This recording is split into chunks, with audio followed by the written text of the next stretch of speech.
Um, dois, três, agora sim. É como dizem os jovens, está ligado? Um bom sábado à igreja, é um prazer nós estarmos aqui com vocês. É o primeiro sábado do ano que eu consigo vir à igreja que eu frequento. Que exemplo ruim de membro, hein? E a você que está nos assistindo de casa, de qualquer lugar do Brasil e do mundo, meu mais cordial bom dia, bom sábado e que a graça e a paz de Jesus esteja com você. E você ainda tem alguns minutinhos, enquanto a gente faz a introdução aqui, para correr, mandar uma mensagem para o seu amigo aí. Olha, assista lá o culto na igreja do NASP, Campos Engenheiro Coelho. Vamos estudar juntos a palavra de Deus. Vamos estudar a pessoa de Jesus no livro do Gênesis. Realmente nós estamos vivendo tempos assim muito estranhos, que nós não tínhamos parado para imaginar que seriam assim, usando máscaras, rituais agora de purificação maiores do que os dos fariseus do tempo de Jesus, mas acima de tudo devemos ter sempre a sensibilidade de estudar os sinais dos tempos. E é por isso que nós temos sempre o culto de adoração a Deus, não apenas para adorar ao Senhor, mas também para estudar a sua palavra, para confraternizar com os irmãos e assim fazer o nosso ensaio permanente para o grande dia da volta de Jesus. Muito bem, meus irmãos, vamos então hoje mostrar aqui para você na tela o nosso assunto de hoje. Nós vamos falar sobre descobrindo Cristo no Gênesis. Esse é o nosso assunto de hoje. E o que nós queremos dizer com esse assunto, descobrindo Cristo no Gênesis? Esta imagem que você está vendo aí é uma imagem real do episódio que eu vou mostrar para você. Pode colocar a imagem.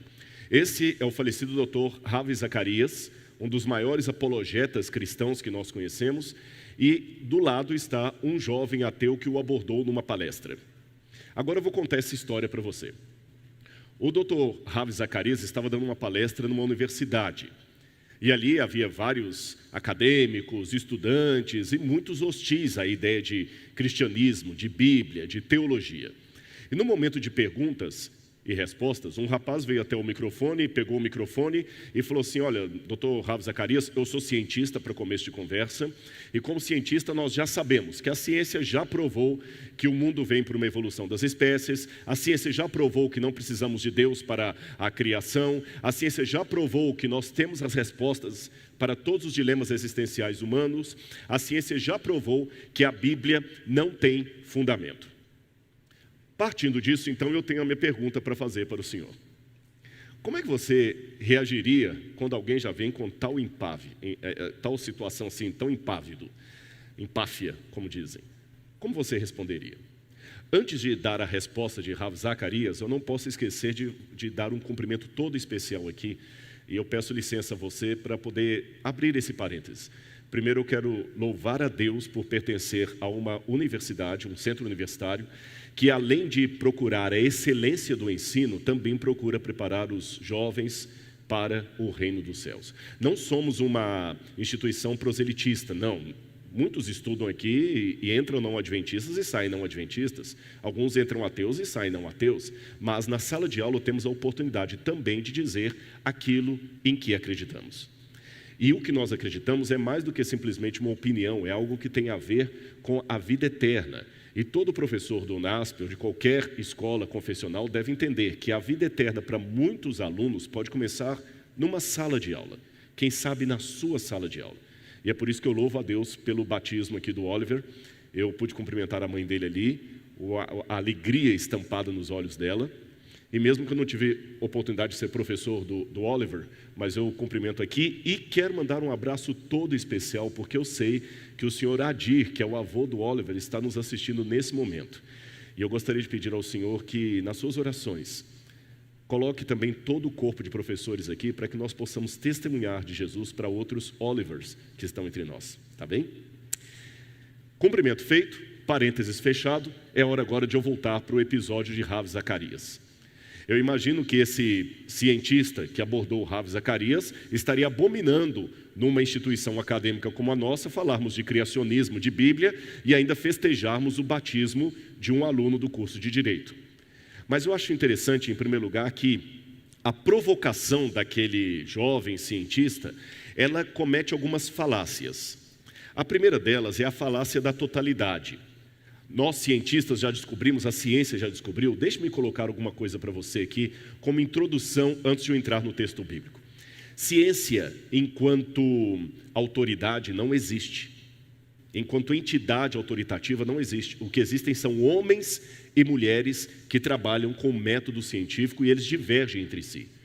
Eu vou explicar para você melhor o que isso quer dizer.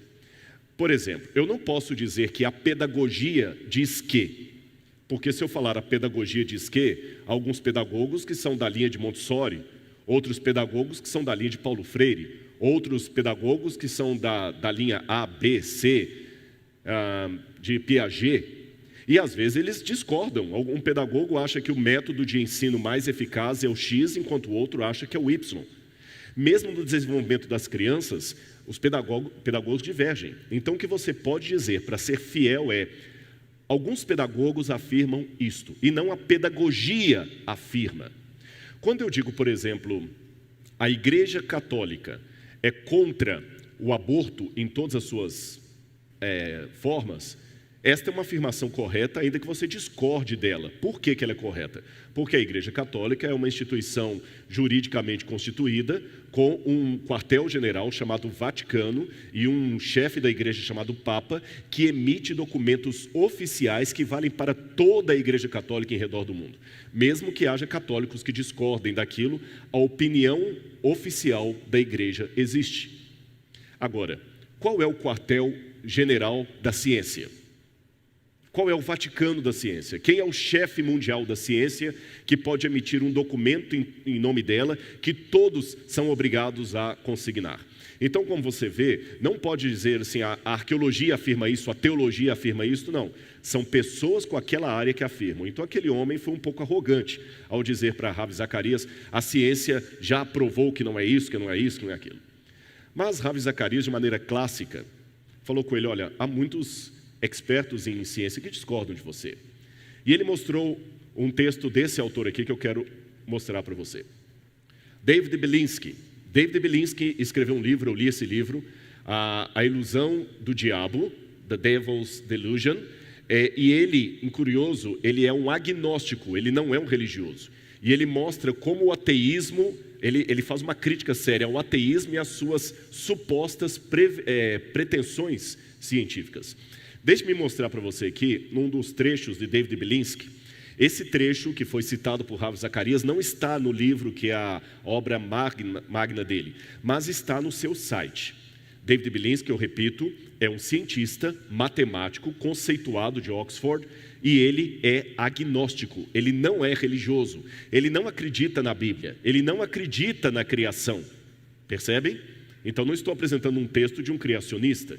Estou apresentando um texto de alguém que não é religioso e tem degrees acadêmicos. Veja o que ele escreveu. Vou colocar para você aí na tela.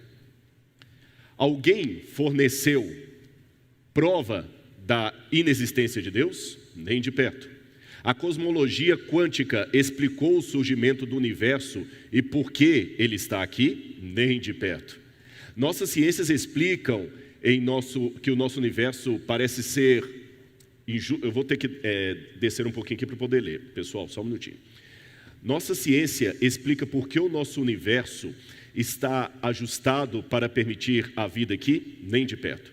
Os físicos e biólogos estão dispostos a aceitar que em alguma coisa, desde que não seja um pensamento religioso, nem perto bastante. O racionalismo e o pensamento moral nos fornecem uma compreensão do que é bom, do que é moral, não bastante. O socialismo, o secularismo, obrigado. O secularismo, vocês viram a falta do óculos? Você que está em casa, volta para mim aqui.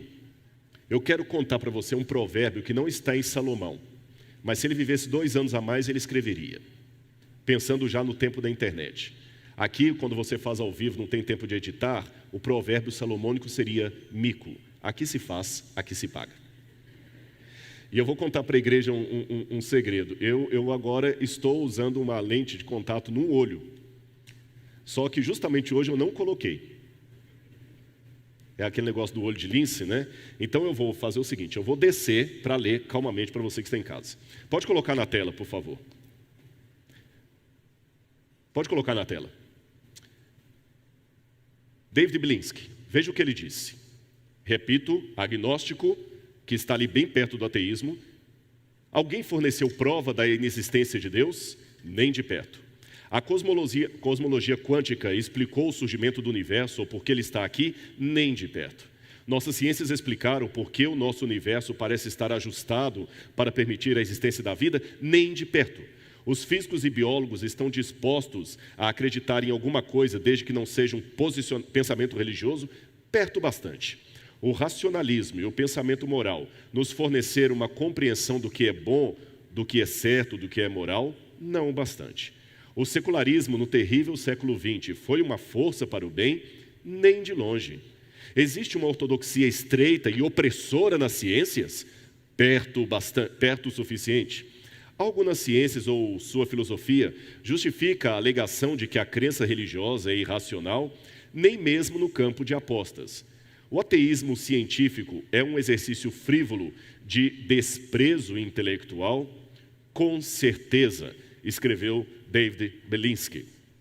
Bom, então, como você pode ver, é um notório engano achar que todos aqueles que são de ciência são exatamente contrários à Bíblia Sagrada. Eu quero mostrar para você agora um outro posicionamento desses bem arrogantes por um dos grandes ateus e opositor do cristianismo, chamado Bertrand Russell, um dos gênios do século XX, mas ateu e oponente ferrenho ao cristianismo. Ele falou muito de unicórnios e do bule voador. Eu vou explicar para você o que é o bule voador de Bertrand Russell. Ele dizia o seguinte: olha, esse negócio de afirmar que Deus existe, isso é ridículo. E não pertence a nós, cientistas, provar que ele não existe. Por exemplo, se eu disser que acredito em unicórnios, você não pode provar que eu estou errado. Você não tem como provar que unicórnios não existem. Mas eu não conheço nenhum crente que acredita em unicórnios. E ele fez uma parábola. Ele falou: vamos imaginar agora uma outra coisa. Suponhamos que eu diga que estamos tomando chá agora, Bertrand Russell, tomando o velho chá inglês. Vamos imaginar que tenha um bule voador em torno do Sol, e que esse bule voador é responsável pelo bule que está aqui em minhas mãos. Você acredita nisso? Nenhum religioso acreditaria nisso? Agora, tudo bem. Da mesma maneira, dizer que existe um Deus. Só que aqui, Bertrand Russell comete uma falácia por equivalência, falsa equivalência. Ele quer dizer que o fato de eu não provar que unicórnios não existem, estaria na mesma patamar de dizer que Deus existe sem poder provar.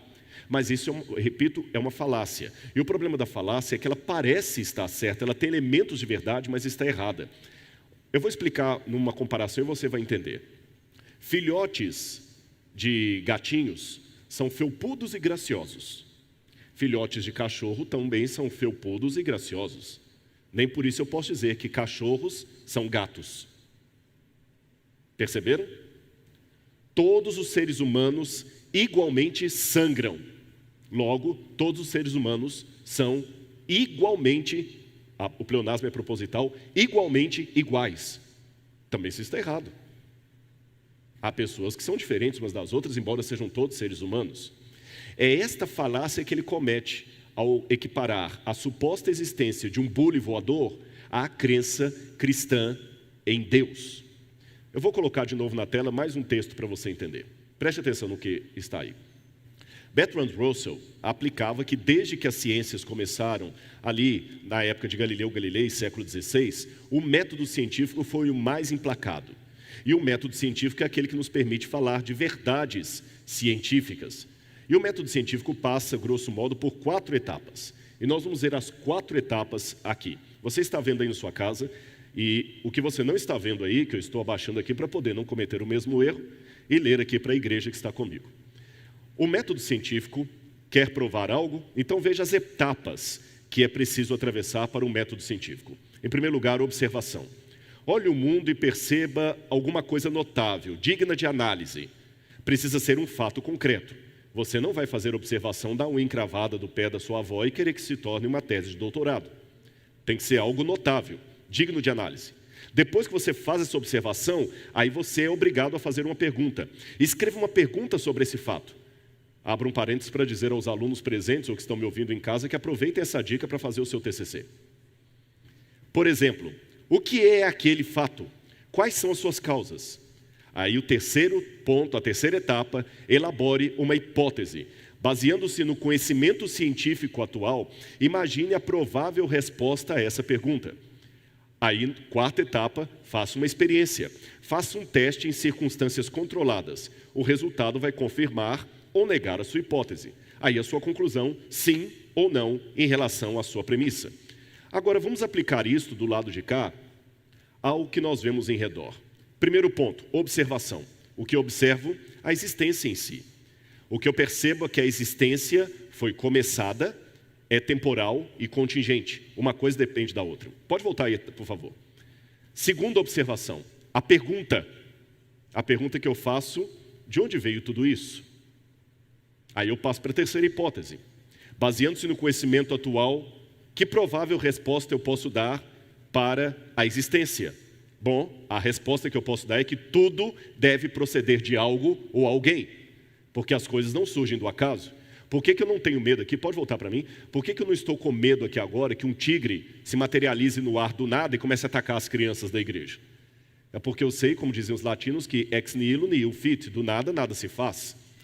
Então, se tudo que existe tem que proceder de algo ou alguém, e a existência em redor existe e ela teve um começo, então ela tem que proceder de algo ou de alguém. Vamos ao próximo ponto. Pode voltar a tela, por favor. 4. Faça um teste em circunstâncias controladas.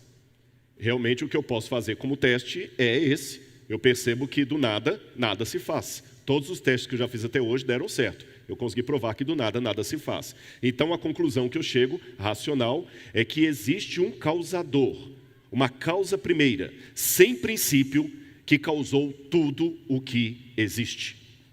Este é o ponto. E esta causa é o que a Bíblia chama de Deus. Eu sei que pode parecer um pouco simplório o que eu estou apresentando para você nesse momento, mas é justamente assim que nós raciocinamos. E eu estou colocando isso aqui para mostrar para você que a Bíblia também tem sua lógica, ela tem a sua concatenação de ideias. Mas tudo isso que eu apresentei aqui foi apenas uma introdução para eu chegar no cerne do meu assunto, que é Jesus em Gênesis. Eu sei que os ateus vão dizer que nós trabalhamos muito com o Deus das lacunas, mas perceba o que a Bíblia me sugere a trabalhar. 1 Coríntios capítulo 1, versículos 22 e 24. E se você está com sua Bíblia em casa, abra comigo a sua Bíblia, embora vá aparecer também ali na tela, mas eu gostaria de convidar você a ler comigo a sua Bíblia. 1 Coríntios capítulo 1, versículos 22 e 24. Eu vou ler na minha Bíblia, espero que você acompanhe com a sua, mas pode colocar na tela também. 22 a 24. Assim diz a palavra de Deus: como eu devo pregar para os céticos, como aquele jovem que abordou o Ravi Zacarias? Porque os judeus pedem sinais e os gregos buscam sabedoria. Mas nós pregamos o Cristo crucificado, escândalo para os judeus e loucura para os gentios. Mas para os que foram chamados, tanto judeus como gregos, Cristo é o poder de Deus e a sabedoria de Deus. Por mais que eu apresentei o início desse sermão aqui de uma forma lógica, citando o método científico, citando Bertrand Russell, citando o diálogo do intelectual Ravi Zacarias com um cientista numa universidade americana, eu não posso esquecer que o meu método ainda de apresentar a verdade para um cético é perpassando pela pessoa de Jesus. Eu apenas introduzi de maneira mais intelectual ou até secularizada, porque o tema, a temática, o momento, nós estamos numa semana sobre o criacionismo, a temática, o ambiente pede essa introdução. Mas essa introdução não pode fazer com que eu perca o cenário mais importante, que Cristo ainda é o melhor argumento, o melhor método, o melhor exemplo que eu posso usar para pregar para um ateu, para um agnóstico, para um cético, para qualquer pessoa, quer tenha ou perca a sua fé. Eu quero citar mais um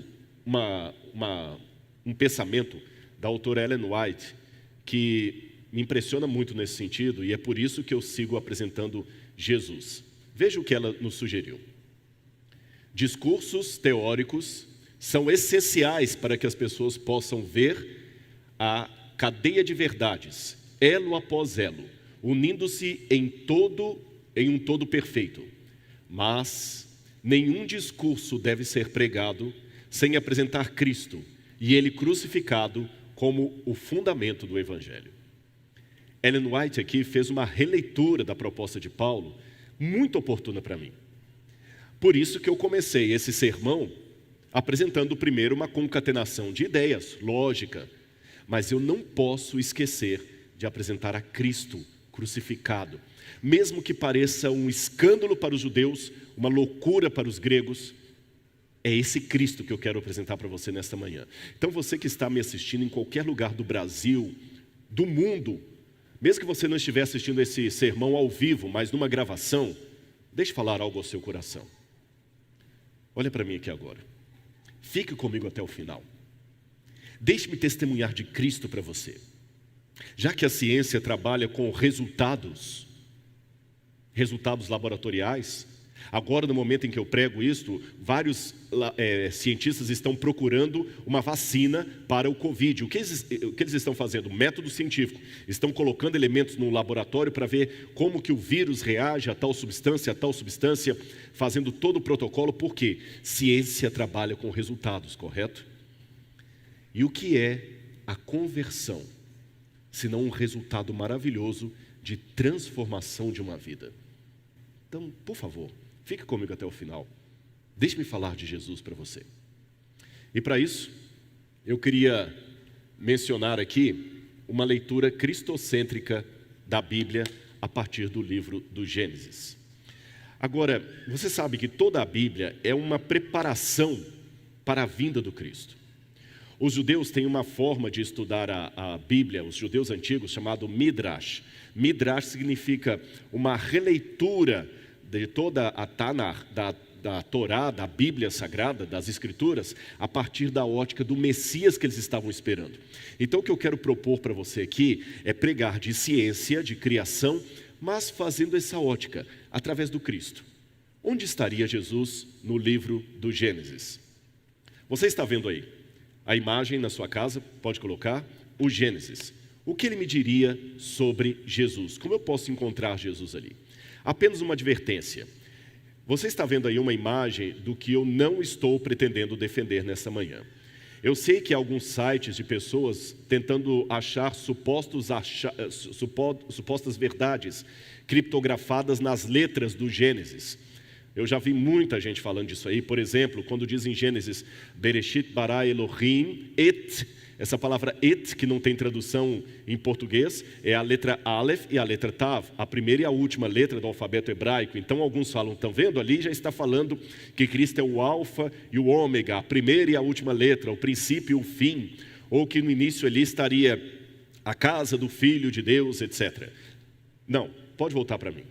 Eu não estou endossando esse tipo de leitura. Eu acho que a Bíblia, a palavra de Deus, ela tem uma mensagem profunda que nós temos que descobrir, mas não essa criptografia que alguns estão fazendo aí, de ficar contando letras, a cada tantas letras aparece isso. Não, eu não vou por aí. A minha proposta de encontrar Cristo no Gênesis vai num sentido bem diferente desses sites que você está vendo aí, que estão agora pegando letra por letra e querendo obrigar que cada uma delas fale sobre Jesus. Mas se eu não quero cair nesses sites que estão por aí tentando descobrir códigos na Bíblia, como que eu quero então apresentar Jesus no livro do Gênesis? Vamos ler Gênesis capítulo 1, versículo 1. Gênesis capítulo 1, versículo 1. Na verdade, se eu fosse perguntar para você onde está Jesus no Gênesis, muitos diriam em casa, Rodrigo, eu não preciso nem do seu sermão para isso, eu vejo Jesus no Gênesis em vários lugares ali. Quando Jacó lutou com um anjo, ele lutou com Deus, ele lutou com Jesus. Quando Abraão recebeu 3 forasteiros, 2 anjos e um terceiro, era Jesus que estava ali. Eu também vejo Jesus na promessa que Deus deu à mulher.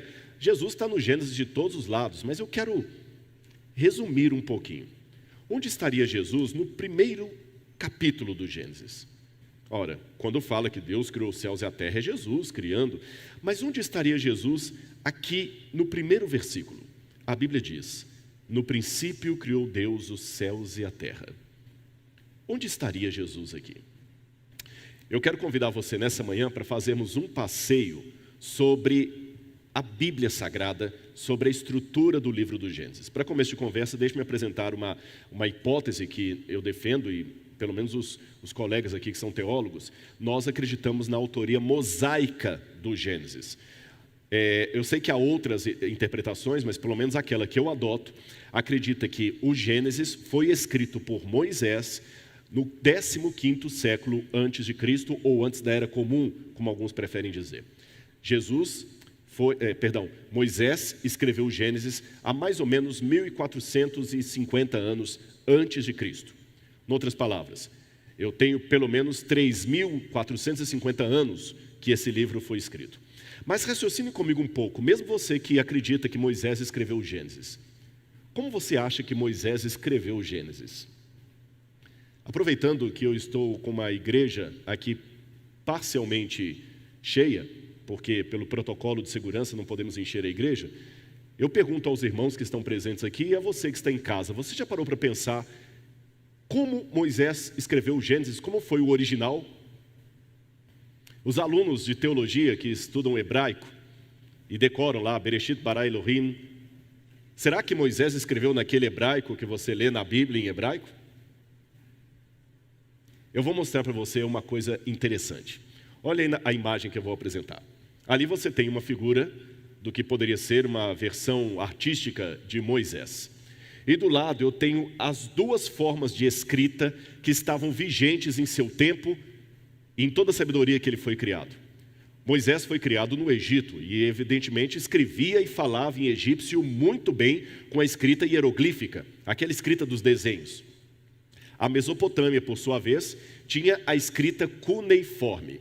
Tanto a escrita egípcia quanto a escrita cuneiforme da Mesopotâmia, o sumério, eram línguas silábicas. São sons de sílabas. São escritas muito complicadas para escrever, mas olha como Deus trabalha.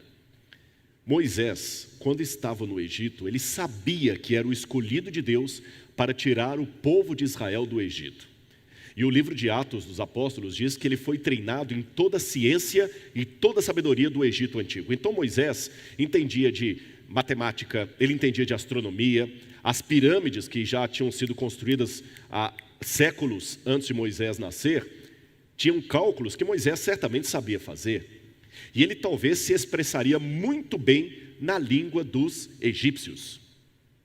E com toda esta segurança de conteúdo, de cultura, de sabedoria, de PhD, Moisés pensou que ele mesmo poderia liderar o povo numa revolta e um belo dia ele matou um soldado egípcio. E Deus olhou lá de cima e falou assim: Moisés, não é por aí. Você está confiando demais em si mesmo e nos seus degrees. Deus não queria que Moisés matasse aquele homem, mas Deus, como um bom especialista em reciclagem, consegue tirar bênçãos daquilo que ele não desejou. Moisés acabou tendo que fugir para o deserto. E ficou 40 anos no deserto. Sabe por quê? 40 anos para esquecer a cultura egípcia. Quando a Bíblia fala que Moisés disse: Senhor, eu não posso ir porque eu sou pesado de língua, não é que Moisés era gago. Há pessoas que pensam que Moisés era gago. Uma vez eu vi um colega contando uma piadinha lá em Israel que ele falou assim: puxa vida, eu sou israelense, mas eu admito, a terra da promessa ela é tão desértica, tão feia, vocês no Brasil têm coisa tão mais linda. Aí alguém deu uma explicação, porque quem vai para Israel no primeiro momento se decepciona. Terra da promessa, mas só deserto, Negev, 63% deserto. Aí alguém contou que Moisés era gago. E por ser gago, Deus o orientou que a terra da promessa era o Canadá. Mas quando ele começou a falar, nós vamos para KKKKKKK, alguém perdeu o passo, escreve Canaã. Mas na verdade não era gagueira o problema de Moisés. O pesado de língua é que ele tinha perdido a fluência no egípcio. E olha como Deus é sábio. Ao fazer Moisés perder fluência no egípcio, Moisés acabou tendo que usar outro tipo de língua, de escrita, para escrever o Gênesis. Ele tinha que usar uma escrita mais rudimentar, mais simples. E que escrita seria essa que Moisés usaria? Eu vou colocar e você vai ver. Olha a escrita que Moisés teria que usar. Essa linguagem que vocês estão vendo aí é a linguagem dos mineiros, não os que nasceram em Minas Gerais. Em cima você tem a linguagem egípcia. Estão vendo como é que ela é mais bem desenhada? Embaixo você tem a linguagem que os mineiros usavam na península do Sinai, que trabalhavam em minas de cobre do Sinai. Olha como parece até garrancho de criança que ainda está aprendendo a escrever. Ali você tem 4 fotografias dessa escrita, como foi encontrada em algumas pedras. Essa escrita rudimentar de pessoas simplórias era chamada de escrita alfabética, porque ela substituía as sílabas por letras. Aí você tinha, era uma forma de traduzir em linguagem alfabética aquela língua complicada dos egípcios. Em Canaã também teve uma língua dessa, ela é chamada de proto-sinaítica e proto-cananita. Provavelmente dessa língua que os fenícios depois inventaram o alfabeto que nós usamos até hoje. Agora veja que fantástico isso que eu quero mostrar para você. Olha como é que ela foi desenvolvendo. Os egípcios, por exemplo, quando queriam usar um determinativo de um boi, desenhavam um boi.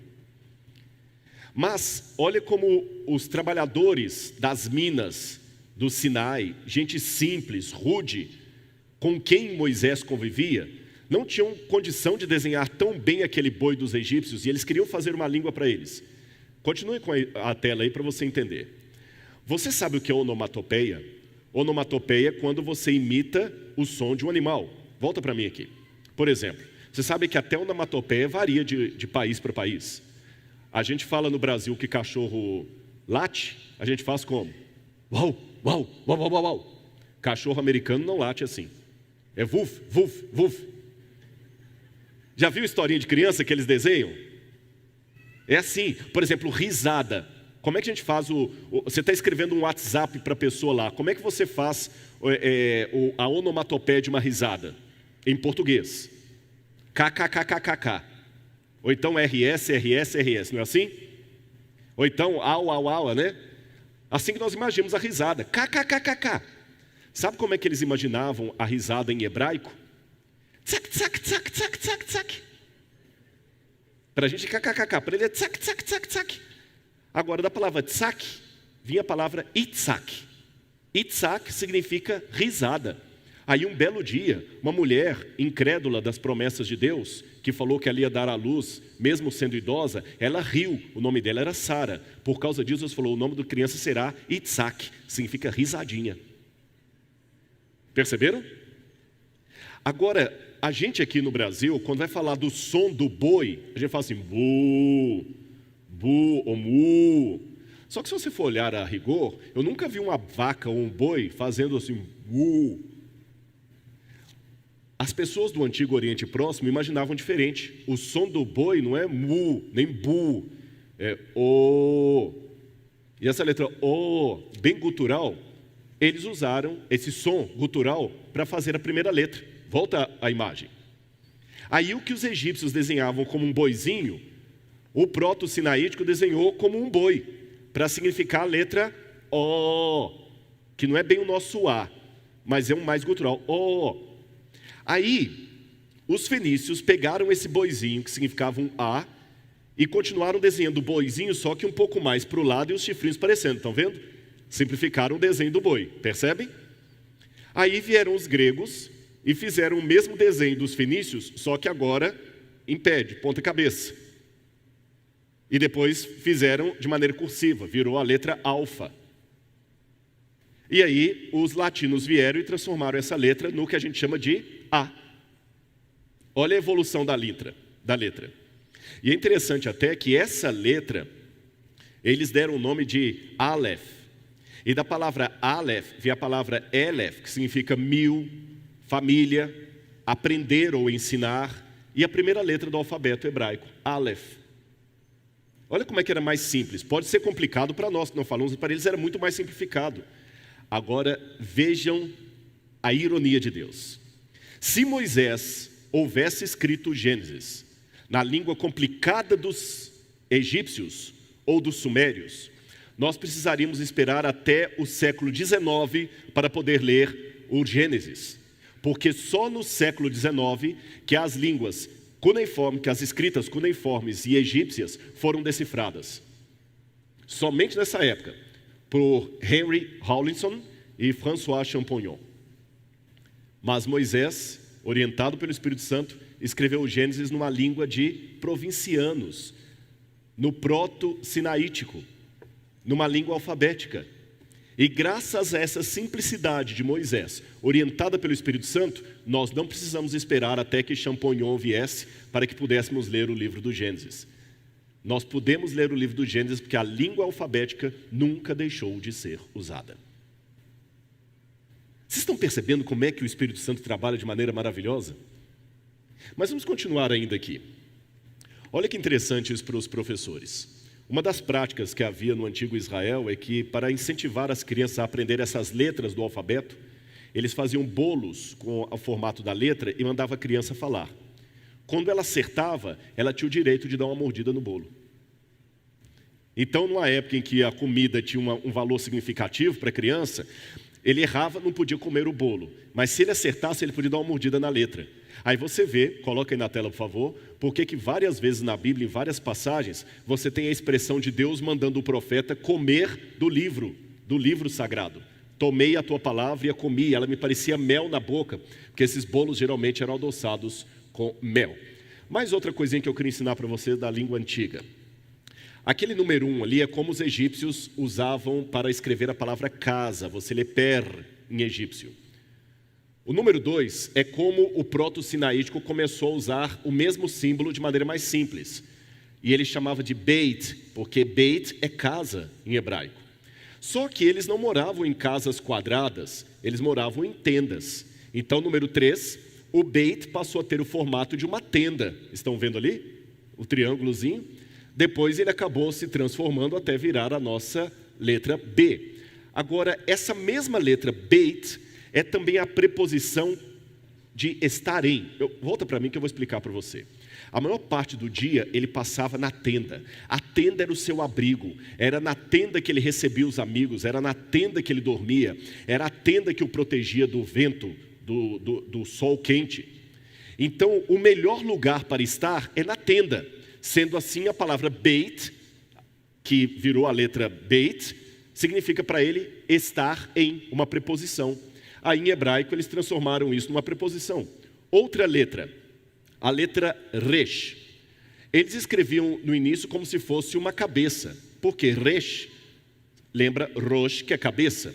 Depois foi transformando até virar na forma como se escreve no hebraico de hoje.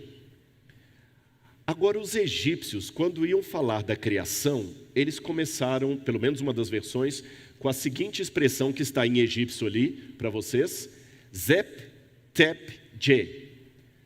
Mesmo que você não saiba ler egípcio, veja que ao escrever Zep, Chep, você tem uma cabeça desenhada, significando a primeira ocasião, os tempos primordiais. Moisés certamente conhecia essa influência egípcia.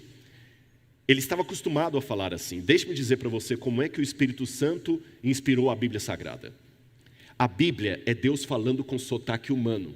Então Deus falou com Moisés de uma forma que ele pudesse compreender, partindo do conhecido para o desconhecido. Agora veja como ele escreveu o Gênesis. No princípio criou Deus os céus e a terra. Aquela primeira letrinha que está marcada de vermelho ali é a letra Beit, que eu falei que significa casa, ou a preposição. E é interessante uma coisa, irmãos. Na atual edição do Aurélio, é dito que existem 140 mil palavras em português. O Priberan ainda coloca outras variantes. Numa outra edição do dicionário Sais, diz que há 190 mil palavras. Alguns falam mais de 228 mil palavras, pelo menos na introdução. Volta para mim, o português, com suas 150, 190 mil palavras, é uma língua rica, é ou não é? É muito rico o português. Imagine, nós temos no dicionário, alguns colocam 190 mil palavras à sua disposição para compor todas as frases. Agora, mesmo sendo uma língua tão rica, às vezes uma palavra tem vários significados. Concordam comigo? Por exemplo, olha aí. O que significa a palavra pena? Pena pode significar pena de pássaro, pena de inscrever, pena de pênalti, penalidade máxima. Pode significar sobrenome, Afonso Pena. Pode significar dó, que pena de você. Pode significar cadeia, ele cumpriu pena lá em Bangu 1. Pode significar um personagem da Disney, o Peninha. Pode significar os livros de Ellen White, a pena inspirada. Pode significar dó. Pode significar até um cano d'água, pena d'água. Volta para mim. Se o português, que é uma língua tão rica, uma palavra pode ter tanto significado, imagine como seria no hebraico de Moisés. Só para você ter uma noção, vou colocar aí na tela. O hebraico bíblico teria algo em torno de 8.100 palavras. O português tem 190 mil palavras. O hebraico bíblico tem apenas 8.100 palavras. Se no português, com 190 mil palavras, um termo pode ter tantos significados, imagine em hebraico. Aquela preposição be que eu falei para vocês pode significar em hebraico em, no, por, com, pelo, em razão de, por causa de. E a palavra reshit, que vem logo em seguida, pode significar princípio, cabeça, primazia, primogênito, primeiro. Volta para mim, viu quantas coisas significa a palavra princípio? Vamos ver se você decorou bem em casa. Vou repetir. Coloca aí de novo na tela. A primeira palavrinha, be, que está sinalizada de vermelho ali, é uma preposição que pode ser traduzida como em, no, com, por, pelo, em razão de, por causa de. E a palavra reshit, princípio, pode ser traduzido como princípio, cabeça, primazia, primogênito, primeiro. Agora que você já sabe disso e decorou, vamos ler como Paulo interpreta tudo isso. Abra sua Bíblia comigo em Colossenses capítulo 1, versículos 13 a 18. Colossenses 1, versos 13 a 18. E eu vou deixar de propósito para você aí na tela esse mesmo texto com algumas palavras em vermelho e azul. Olha o que Paulo escreveu. Paulo sabia muito hebraico. Ele nos transportou do reino das trevas, ele nos libertou do poder das trevas e nos transportou para o reino do seu Filho, em quem, ou no qual, temos a remissão dos nossos pecados. Ali no ou em está a preposição be. Ele, Cristo, é a imagem do Deus invisível, o primogênito de toda a criação. Você se lembra que um dos sentidos da palavra reshit é a palavra primogênito? Pois nele, em ele, preposição be, foram criadas todas as coisas, nos céus e sobre a terra, as visíveis e as invisíveis, sejam tronos, sejam soberanias, quer principados, quer potestades. Tudo foi criado por meio dele, de novo a preposição be, por meio dele e para ele, por causa dele, de novo a preposição be. Ele é antes de todas as coisas, ou seja, ele é o primeiro. Primeiro é um dos sentidos da palavra reshit. Ele é a cabeça da igreja. Cabeça é um dos sentidos da palavra reshit. Ele é a cabeça do corpo que é a igreja. Ele é o princípio. Princípio é um dos sentidos da palavra reshit. Para em todas as coisas terá... ele é o princípio, o primogênito dentre os mortos. Primogênito é uma das palavras reshit. Para ter a primazia em todas as coisas. Se você olhar bem na tela, você vê que eu coloquei em azul todos os sentidos que o dicionário hebraico permite traduzir a palavra reshit. Reshit significa primogênito, significa cabeça, significa antes de tudo, significa princípio, significa primazia. A preposição be, que está antes, significa por, em, por meio de, por causa de. Volta para mim.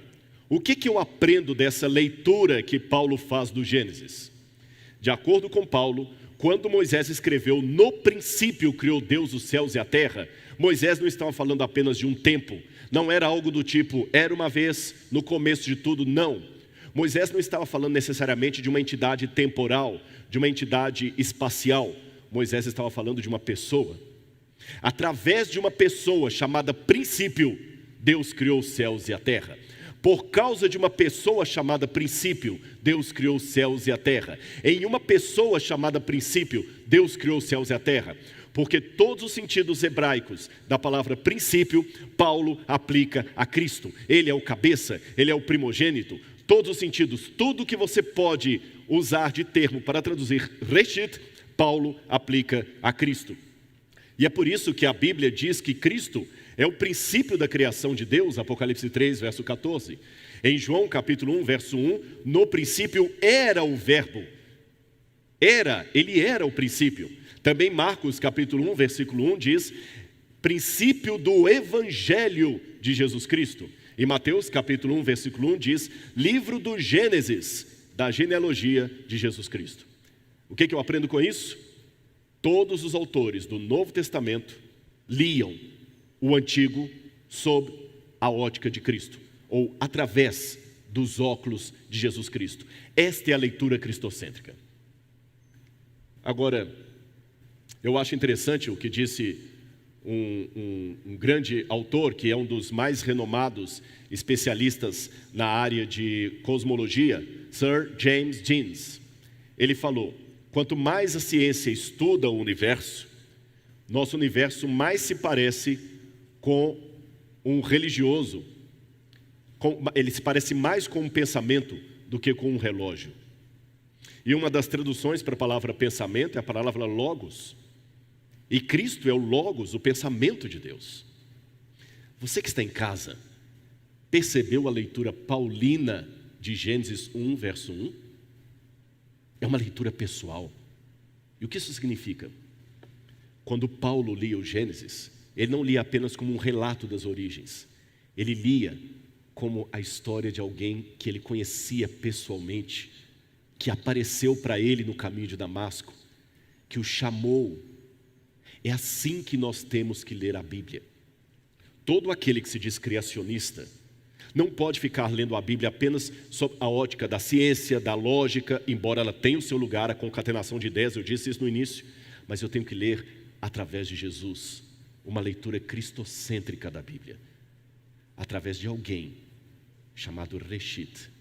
Deus criou os céus e a terra, e Ele criou a mim e a você também. Agora, para eu dizer isto, eu tenho que lembrar algo importante. Jesus, certa vez, estava com os discípulos e fez uma pergunta para eles. Olha a pergunta de Jesus aí na tela. Quem dizem os homens que eu sou? Irmãos, essa pergunta foi feita quando Jesus estava para as bandas de Cesareia de Filipe, um lugar promíscuo, pagão. E Jesus se assentou com os discípulos, olhou aquelas pessoas perdidas, andando de um canto para outro, e perguntou, quem dizem as pessoas que é o Filho do Homem? Os discípulos responderam, bom Senhor, uns falam que o Senhor é João Batista que ressuscitou, e outros, eu ouvi falar que o Senhor é um dos profetas. Muito bem. Mas Senhor, desculpe-me, por que o Senhor vai fazer essa pergunta aqui em Cesareia de Filipe? Bom, porque eu quero saber o que eles estão dizendo que eu sou por causa de vocês. Se você olhar bem, as respostas que os discípulos deram não são pejorativas. Quando Jesus perguntou o que as multidões estão dizendo que eu sou, eles não falaram, uns estão falando que o Senhor é um falsário, que o Senhor é um falso profeta, que o Senhor é um falastrão, que o Senhor é um falso curandeiro. Eles não disseram isso. Eles disseram coisas bonitas sobre Jesus, foi ou não foi? O Senhor é um profeta. Dizem que o Senhor é até João Batista que ressuscitou. É mesmo? Mas será que sou isso? Será que isto que eu sou? Em outras palavras, meus irmãos, para não ficar apenas no ponto de vista da curiosidade, eu tenho que fazer uma pergunta para você. Quando eu propus a você fazer uma leitura cristocêntrica da Bíblia, ela me invoca algumas reflexões que eu gostaria de compartilhar com você nessa manhã. Primeiro delas, não basta ser cristocêntrico. Eu tenho que saber que Cristo eu estou colocando no centro. Há muitas pessoas que querem pregar hoje um evangelho barato. É um evangelho que não tem rejeição, que só fala de amor, aceitação. Um evangelho manco, que se resume a falar coisas bonitas sobre Jesus. Mas qualquer evangelho pregado pela metade é uma heresia. E hoje nós estamos muito tendentes a pregar um cordeiro que não fique irado e pecadores que não são mais pecadores. Cada vez que passa, as pessoas estão transformando os pecadores em menos pecadores e um Deus irado em um Deus que menos se ira. Jesus é amor, Jesus é aceitação, mas Jesus também é compromisso. Jesus pede para guardar os mandamentos dele. Jesus diz que vomita os mornos. Jesus nos convida a comprar colírio para que vejamos. Jesus também tem uma mensagem severa para Laodiceia.